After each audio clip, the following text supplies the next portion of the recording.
David Wenger. Do you want to record your? Okay, starting over. David Wenger, you are the CEO, founder of Share Intel, which is the single greatest company for identifying, spotting, and monitoring naked short selling, which is the counterfeiting of shares and the failure to deliver shares. Now, you had a 30-year Wall Street career. You began at Lehman Brothers, which was, I understand, ironically, nakedly sold out of business. You're one of the few experts today that's really, really good at what I believe is $100 trillion white-collar crime issue. So please give us a brief understanding from your experience of just who and what is behind illegal naked short selling. Well, yeah, the consensus among industry experts is that Wall Street has been stealing from Main Street for years. And I think also the sort of common knowledge or consensus is that it's the big bad hedge funds that are behind all this. And while in some cases that may be true, and maybe more than some cases it may be true, the real focus, should be at the feet of the broker dealers, the bank broker dealers. The broker dealers are, essentially making money, loaning assets that don't exist. And so let me explain. The onus is first on the broker dealer to locate shares before the borrow can occur. And if they're following the short sale rules, all right. So the short seller historically, the hedge fund, the big bad hedge fund, they always have conveniently always have plausible deniability. What do I mean by that? Well, all they care about is getting the short sale done. So at the end of the day, what are they concerned about? Two things: a reasonable cost to borrow, because the economics of short selling have to be there in order to do that short sale trade, and getting that trade done. So imagine the scenario where a large hedge fund calls one of the prime lenders, the bulge bracket firms, and says, "I want to sell 100,000 WXYZ."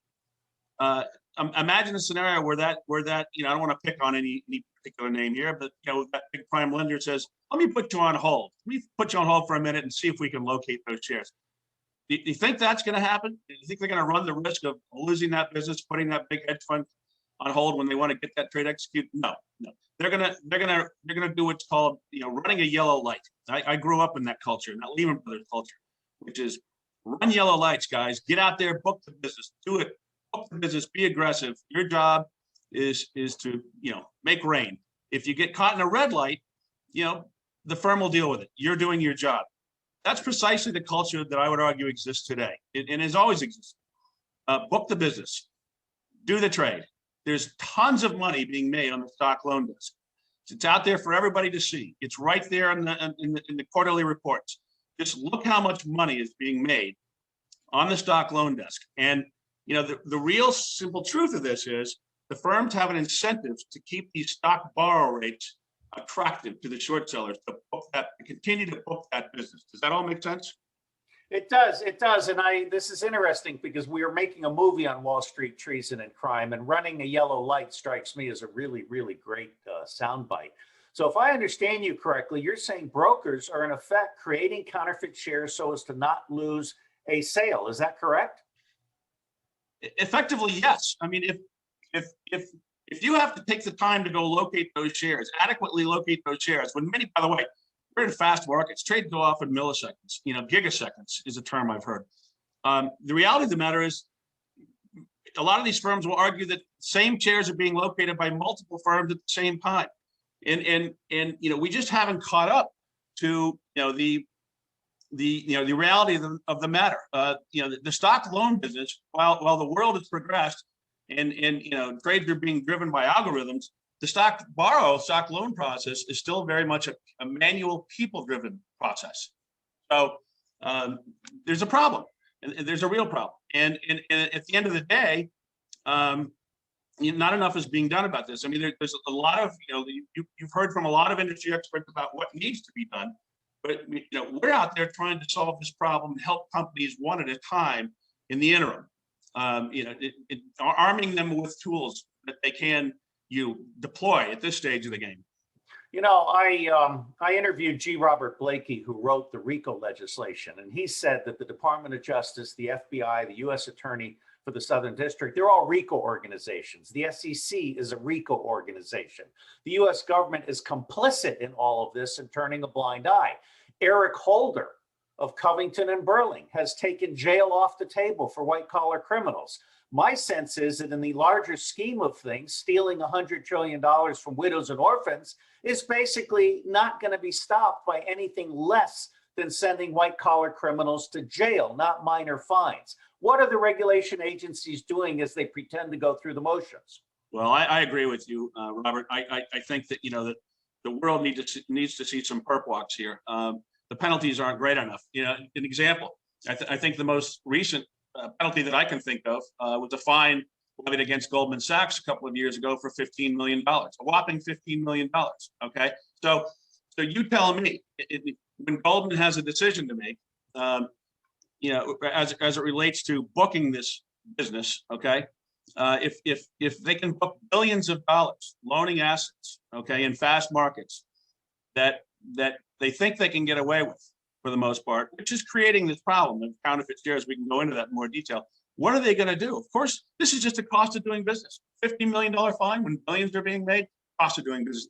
And they're all still, I would argue that we're still in a too big to fail environment. So when you have all these government agencies complicit in all of this, I think what they're doing, if I had to guess, is protecting the U.S., economy. I mean, it's argued our financial markets are one of our greatest strengths and assets historically.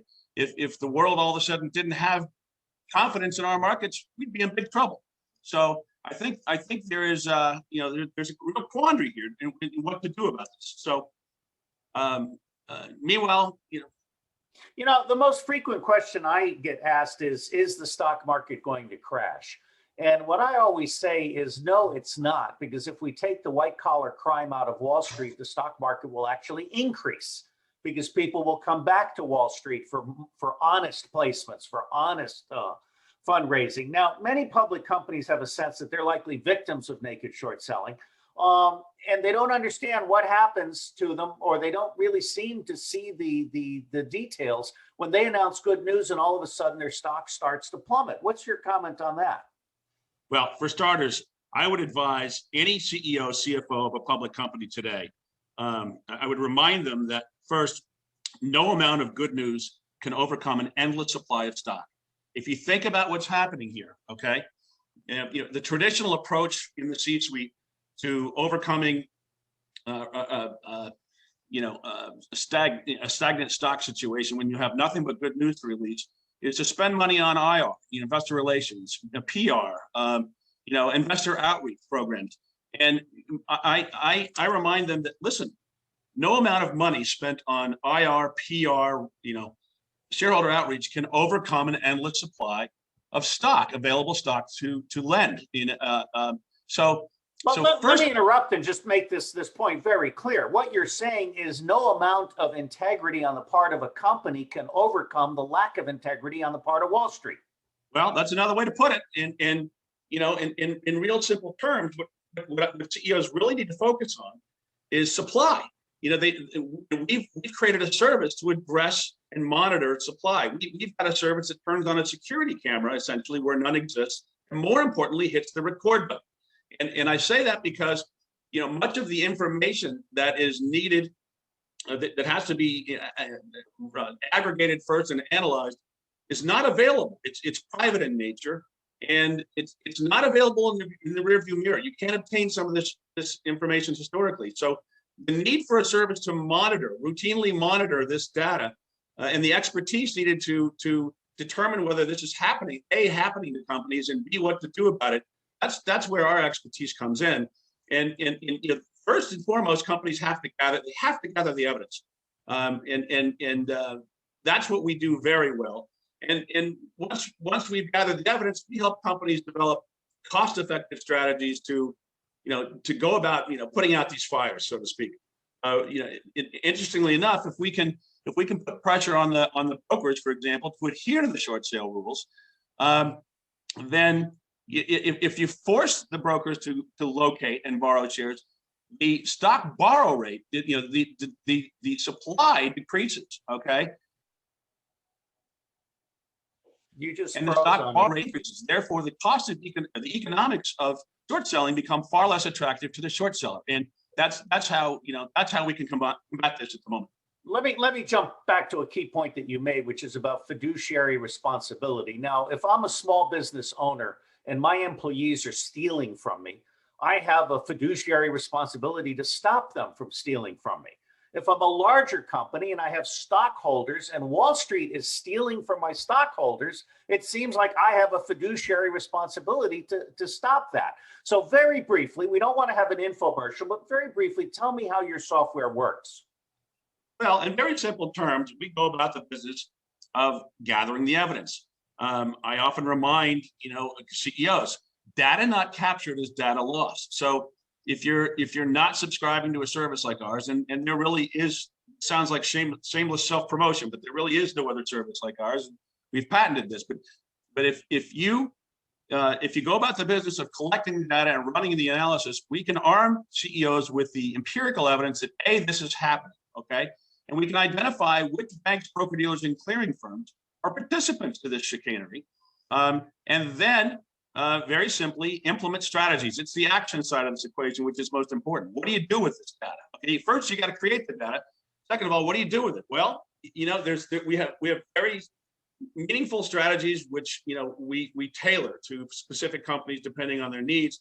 And, you know, last but not least, we work with the top attorney in the space. And in not all cases do companies have the budget to litigate. And we go at this with the angle that, you know, it shouldn't have to litigate. We can put out these fires absent litigation. But if it comes to that, you know, eventually you're going back to fiduciary obligation. If we're sitting now on a body of evidence that we can now see, you know, we've got a handful of participants here that are not just running yellow lights, red lights, big red lights, then we can put this in the laps of the top attorney in this space who has had many years of doing due diligence, and he's prosecuted probably 20 some odd claims.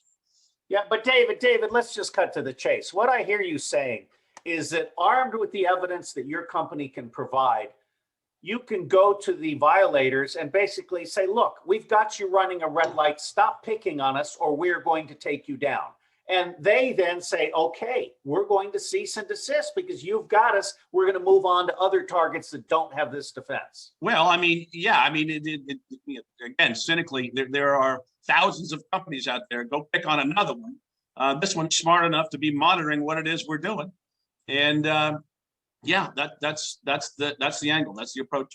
Well, all right. I want to end by saying I think you should be part of the government rather than a private service, but I'm very glad that you exist. Do you have any final words for our people who are acutely worried about Wall Street treason and crime? My final word is simple. You know, you can do something about this. While the world is waiting for, you know, change, legislation, absent legislation or an act of God or an act of Congress, you know, to you know, clean up the street, there is a service that exists that can help companies, you know, before these shorts have their way with them. You know, David, I think you're making a great contribution. I'm a party to several multi-billion-dollar lawsuits against Wall Street treason and crime, and I absolutely see positive change coming for America. God bless you, sir, for your contribution to putting integrity back into the financial marketplace. Thank you.